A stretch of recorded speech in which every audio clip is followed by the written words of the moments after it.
What's up, Star Wars nerds, and welcome to another episode of Brett on Fett. On today's episode, I'll be giving my full review on the brand new E-Wing for the Vintage Collection. Let's get to it.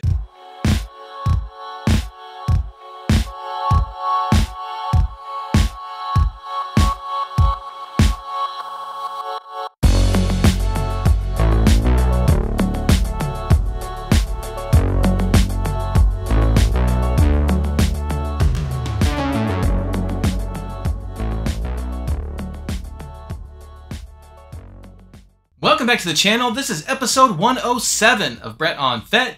And way back in the early 1990s, the E-Wing Starfighter debuted in the Star Wars comic Dark Empire, and it remained a fixture throughout different Star Wars Legends comics and novels. Well, fast forward to recently when we had the Ahsoka live action series. The debut episode of that series featured two prominent E-Wings in an awesome scene early in that show, and I just fell in love. I love the design of the E-Wing, and seeing it in live action really got me excited, and I really wanted to see it come to the Vintage Collection. Well, my wish came true. It wasn't too long after that Hasbro announced that we would be getting an E-Wing Starfighter. Now, the pre-orders for the E-Wing went up way back on February 7th, 2024 through Hasbro Pulse.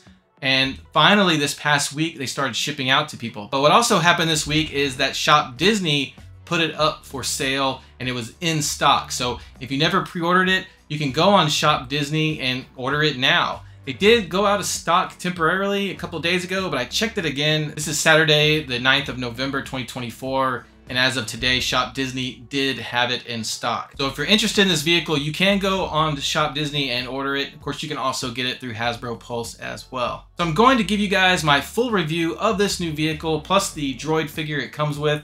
So let's take a look. All right, so let's kick things off by taking a look at the packaging. Beautiful box. I really love the image used on the box with the E-Wing in the front. You've got the droid there, and then the runway or the highway coming out of the Citadel in the background from that scene from the series. There's some little images showing the different features on each of the sides of the box. So yeah, TVC always does a great job with the packaging of these items. All right, so let's get this bad boy open.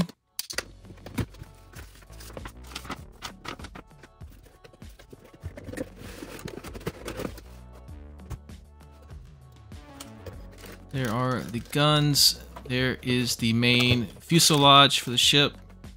Looking good. Everything is very secure here. Plenty of cardboard to hold the pieces in place. There is one wing.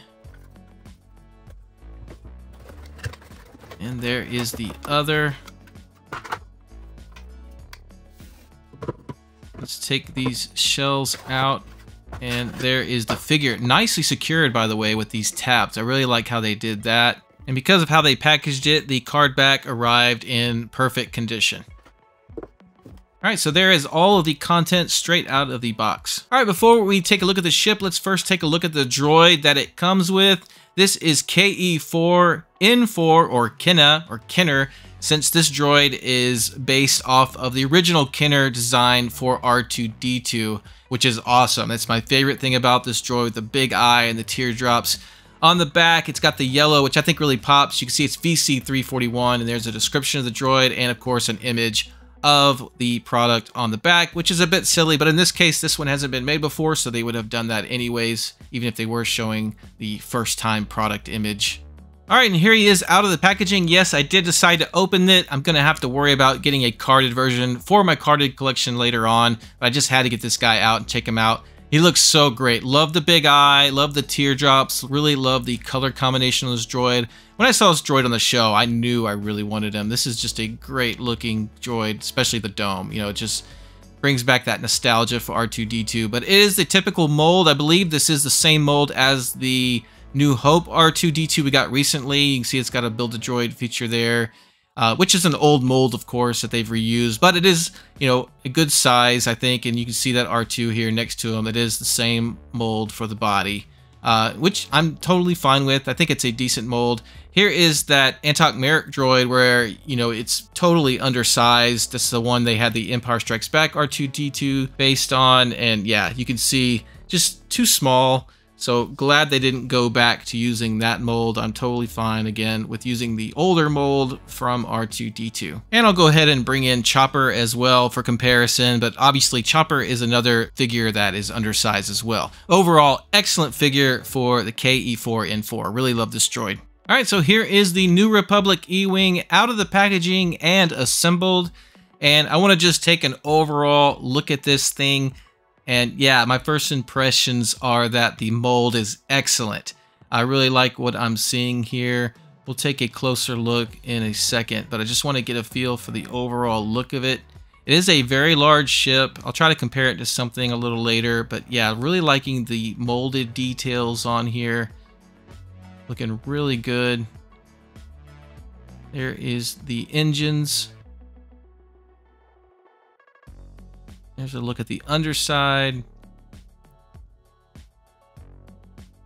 And here is the landing gear. Let's go ahead and put that into place. That snaps in. And the doors feel very secure. Here's the rear landing gear. Again, everything snaps in. Very satisfying, very secure. Nothing seems loose or like it's going to rattle, so that's great. All right, let's take a look at the cargo hatch because I know this comes off. There's a look at that, and there's a look. You got some detailing inside. There's where the astromech goes. And let's look at the cockpit. The hatch slides forward, which is great. The screen looks like it has a decal, but it's just a blank, kind of silvery white. So that's kind of strange. I'm wondering if that's actually a defect, because I don't know why they would bother doing a sticker if it was just going to be blank. Now, concentrating on the paint apps, the blue, of course, looks great, and you've got a little bit of grime there in the crevices by the exhaust. Same thing on the other side.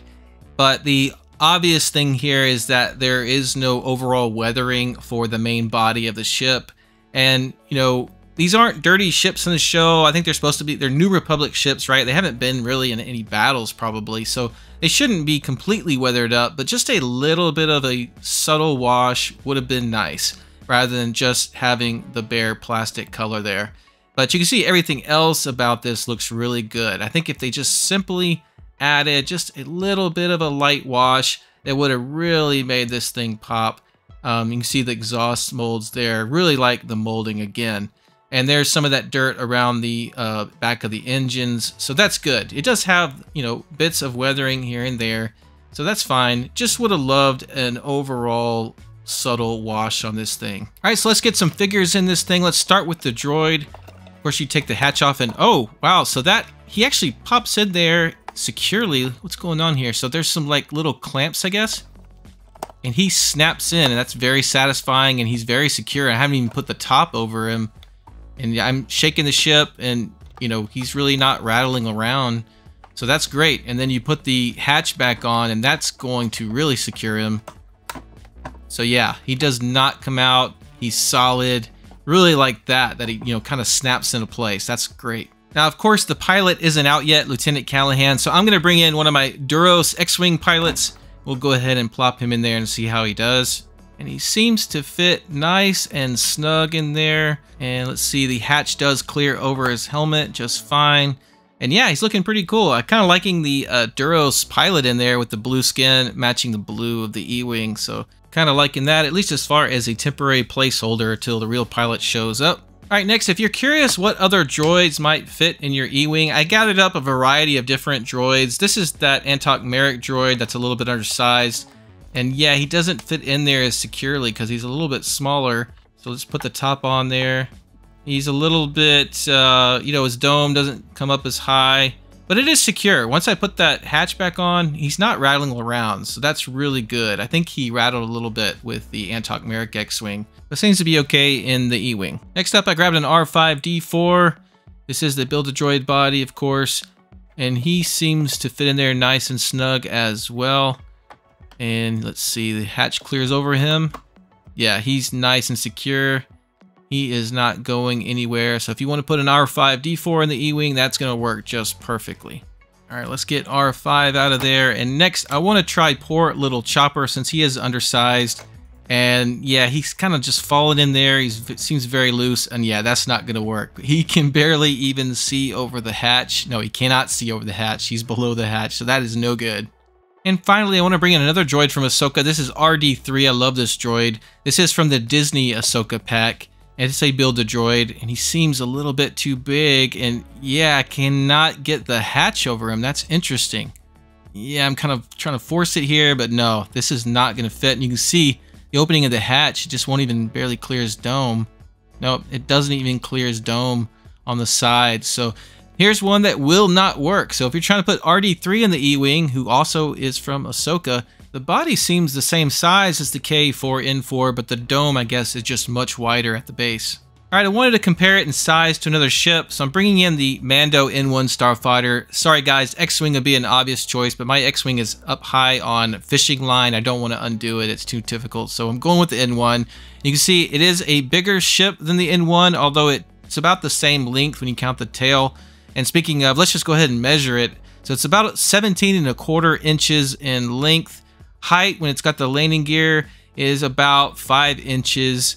And then let's look at that wingspan. It's a little bit tricky to measure. You gotta pick it up here. So looks like the wingspan is about 15¼ inches wide, roughly. So hopefully that gives you an idea of the size of the ship if you've got limited space and you're a little concerned about how big it might be.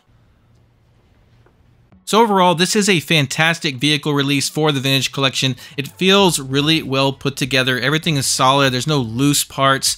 And it's a great design, a great mold. There's only two downsides I see. One is a very minor thing, and that is the monitor in the cockpit being a blank decal, which made no sense to me. And then the big downside is the complete lack of a wash on the body color to give it a more realistic feel. All right, so that's going to do it for this episode of Brett on Fett. Let me know in the comments what you think about the new E-Wing for TVC. Thanks so much for watching. Thank you to my subscribers. Don't forget you can also follow me on Instagram.